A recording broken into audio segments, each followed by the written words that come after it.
Welcome friends, Bhagyalakshmi serial இன்னைக்கு எபிசோடில் வரக்கூடிய சுவாரஸ்யமான சீன்ஸ் பற்றி பார்க்கலாம். இனியாட்ட பாக்கியா என்னோட பெர்ஃபார்மன்ஸ் எப்படி இருந்துச்சு அப்படின்னு கேட்டுட்ருக்குறாங்க.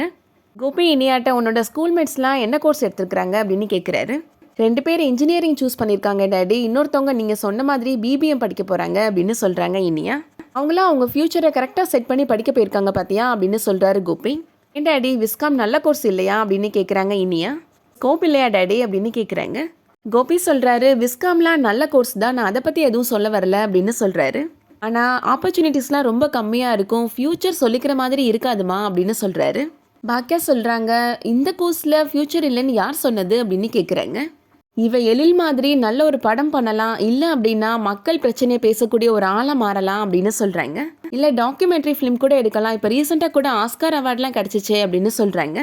நாளைக்கு நீ நல்ல நிலைமைக்கு வந்ததுக்கப்புறம் உனக்கு அவார்டு கிடைச்சதுக்கப்புறம் எனக்கு முழுசாக சப்போர்ட் பண்ணது அம்மானு நீ சொல்லணும் அப்படின்னு சொல்கிறாங்க. அப்பாலாம் பெரிய அளவு சப்போர்ட் பண்ணலன்னு நீ சொல்லணும் அப்படின்னு சொல்கிறாங்க. சொல்லுவா வா இனியா போகலாம் அப்படின்னு கூப்பிட்டு போயிடாரு கோபி. ஆக்கியா இப்போது காலேஜ்குள்ளே இருக்கிற ஒரு கிளாஸ் ரூமுக்கு போகிறாங்க. அங்கே போய் அந்த பெஞ்சில் உட்காந்துக்கிறாங்க. அதுக்கப்புறமா அங்கே இருக்கிற போர்டில் போய் பாக்கியலட்சுமி அப்படின்னு பேர் எழுதுறாங்க. கிளாஸ் ரூம்குள்ளே யாருமா இருக்கிறீங்க அப்படின்னு யாரோ சொல்கிற சத்தம் கேட்ட உடனே பாக்கியா வெளியில் வந்துடுறாங்க. எங்கம்மா போயிட்ட நீ அப்படின்னு இனியா கேட்டுட்டு இருக்கிறாங்க. காலேஜை சுற்றி பார்த்துட்டு இருந்தேன்டே அப்படின்னு சொல்கிறாங்க பாக்கியா. உண்மையாக சொல்லணும்னா மலைக்கு கூட நான் காலேஜ் பக்கம் ஒதுங்கினதே இல்லை இனியா அப்படின்னு சொல்கிறாங்க. உங்கள் சிடுமூஞ்சி டாடி கிளம்பிட்டாரா அப்படின்னு கேட்குறாங்க. அவர் பிபிலாம் இப்போ ரீசெண்டாக செக் பண்ணுறதே இல்லையா, இவ்வளோ கோபப்படுறாரு அப்படின்னு சொல்கிறாங்க பாக்கியா. என்னம்மா இப்போல்லாம் நீ ரொம்ப ஜாலியாக பேச ஆரம்பிச்சிட்ட அப்படின்னு சொல்கிறாங்க இனியா. என் பொண்ணை காலேஜில் சேர்க்க வந்திருக்கிறேன்ல, அதனால தான் நான் ஜாலியாக இருக்கிறேன் அப்படின்னு சொல்கிறாங்க பாக்கியா. விட்டால் காலேஜில் என்ன ட்ராப் பண்ணுறேன் பிக்கப் பண்ணுறேன்னு இங்கே வந்து உட்காந்துப்ப போல அப்படின்னு சொல்கிறாங்க இனியா. இதுவும் நல்ல ஐடியாவாக தான் இருக்குது அப்படின்னு சொல்கிறாங்க பாக்கியா. அப்புறம் நீ என்னை கேள்வி மேலே கேள்வி கேட்பம்மா அப்படின்னு சொல்கிறாங்க இனியா. அப்படிலாம் இல்லை, இப்போல்லாம் அம்மா ரொம்ப செம ஜாலியாகிட்டேன் அப்படின்னு சொல்லிட்டு இருக்கிறாங்க பாக்கியா. அடுத்ததா பாக்கியாவோட ஸ்போக்கன் இங்கிலீஷ் கிளாஸில் நடக்கிறத காமிக்கிறாங்க. என்ன மேடம் நீங்கள் தான் ஃபஸ்ட்டு வருவீங்க, இன்றைக்கி என்ன லேட்டாக வரீங்க அப்படின்னு லோபிகா கேட்குறாங்க. இனியாவை காலேஜில் சேர்த்துட்டு வந்தேன் அப்படின்னு சொல்கிறாங்க பாக்கியா. காலேஜெல்லாம் எவ்வளோ பெருசாக இருக்குது தெரியுமா அப்படின்னு சொல்கிறாங்க. இனியாவோட பிரின்சிபல் மேம்லாம் பார்க்கணும், அவ்வளோ கெத்தாக இருந்தாங்க அப்படின்னு சொல்கிறாங்க.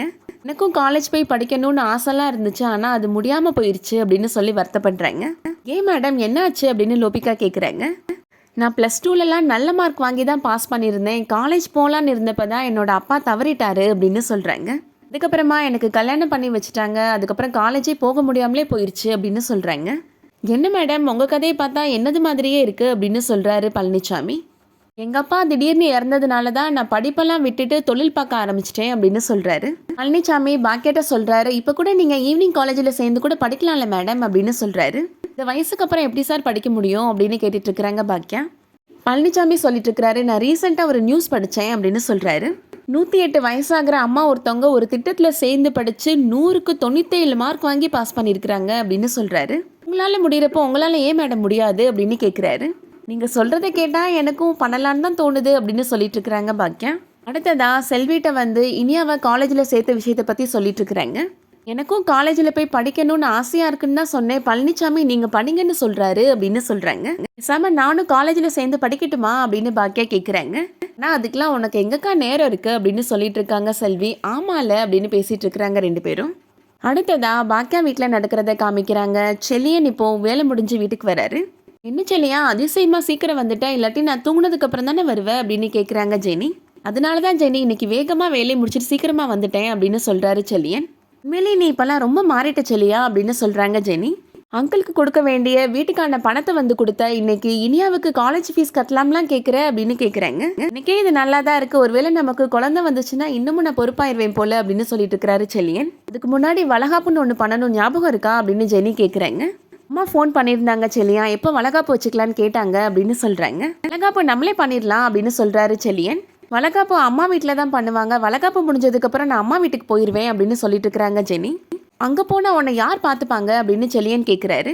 அம்மா எனக்காக 2 months லீவ் போட போகிறாங்க அப்படின்னு சொல்கிறாங்க ஜெனி. எங்கேயும் போக வேணாம் இங்கேயே இரு அப்படின்னு சொல்கிறாரு செல்லியன். அம்மாவுக்கும் என்னை வச்சு பார்த்துக்கணும்னு ஆசையாக இருக்கும்ல அப்படின்னு சொல்லிட்டு இருக்கிறாங்க ஜெனி. என்கிட்ட பேசாத அப்படின்னு கோச்சிக்கிறாரு செல்லியன். எனக்கும் உன்னை விட்டுட்டு போகணும்லாம் இல்லை, ஆனால் அம்மா ஆசைப்படுவாங்கல்ல அப்படின்னு சொல்லிட்டு இருக்கிறாங்க ஜெனி. அதோட இன்னைக்கான எபிசோட் முடியுது.